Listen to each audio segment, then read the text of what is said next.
Disabled Person Reviews Disabled Meteor Part 130, How to Train Your Dragon 2. Now, the first movie in the series is my go-to recommendation for children's disability rep because of how well the prosthetics are handled and normalized within their community. They also use historically accurate representations of prosthetics from that era.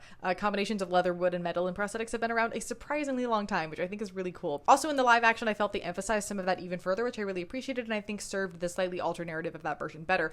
Unfortunately, the animated sequel still managed to fall into one of the worst the disability tropes, with our villain being your classic mutilated Avenger who has facial scarring and lost one of his arms to a dragon, and that thus made him evil and very anti-dragon. If the emphasis on prosthetics and limb loss being normal and something everyone in Burke is fine with and accepting of from the first movie had been carried over into this one, I would be a lot less critical of how this trope was used, because then it's better balanced out with different kinds of representation, and they could have narratively added a little more to point towards that fact. Like, there was a world where I think this sort of could have worked, though the facial scarring needs to go entirely. Very few of the other Vikings have that, so it's more intrinsically linked to his evilness rather than a standard job hazard.